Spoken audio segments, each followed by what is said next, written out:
Is it on? Is it on? Okay. Okay, hi. Let's see. Okay. Sorry, getting my bearings. Hey Percy. Um, that's my co-host. This is my presentation.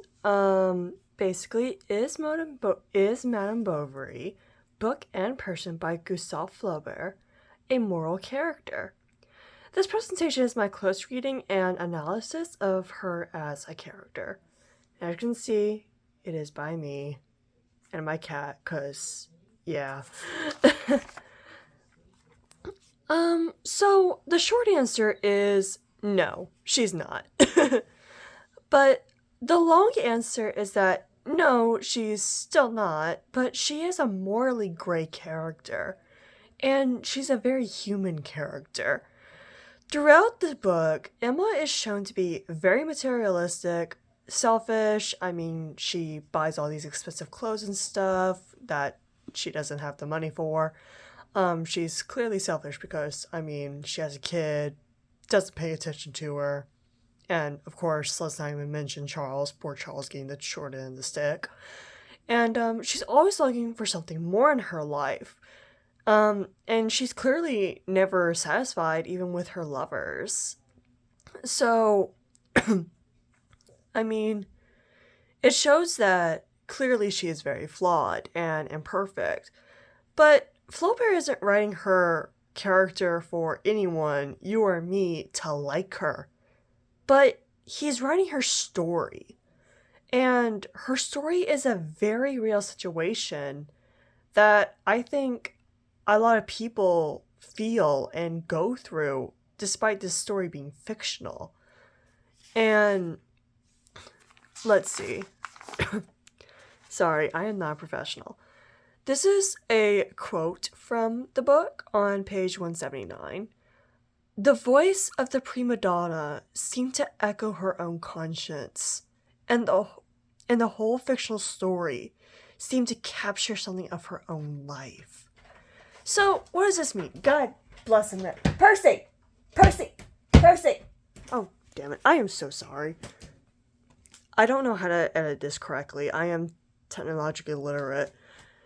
So, what this means is, whenever the opera is going on, she's clearly, affected by it. And it also almost feels like a direct, saying from Flaubert himself. He's, not only, is this a reflective of how Emma's mind works and her state of being, it also pretty much feels like it's reaching out to someone who is reading the book and who might be feeling the same way.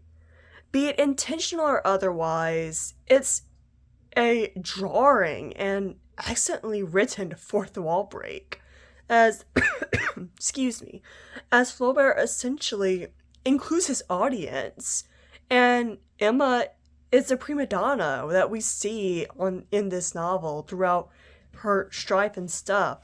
And some people reading this novel may understand her thoughts and feelings, even if morally and socially they're wrong by entirely all accounts. And it just goes to show that even though Flaubert, is very colorful and very poetic in his writing, like that quote right there, he still paints a very perfect picture and portrait of Emma as a character, of her thoughts, of her feelings, of her actions. And in a sense, we can empathize with her. We can be in her shoes.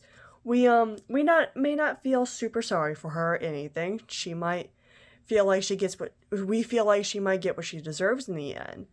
But at the same time, we know that in this novel, Flaubert is not pulling any punches. He's telling you basically how it is for Emma herself. Emma herself is looking in the mirror. She knows who she is as a person. The quote essentially shows that she is indeed reflecting on it. Even though she never changes, we know that she ultimately takes her own life. It still shows that that opera really, like, was engraved into her conscience. And like Emma, there's a lot of people that don't know exactly what they want. Like, she thinks she wants love. She thinks she wants all this stuff, like all this materialistic stuff too. But even that's not enough for her. And for a lot of people, they're still always wanting more. So it begs a question, like, well, what are we doing here? Why do we want what we want? And I think that Flaubert captures that perfectly with Madame Bovary. Do you want to say the end, Percy? Yeah? Okay, thank you, goodbye.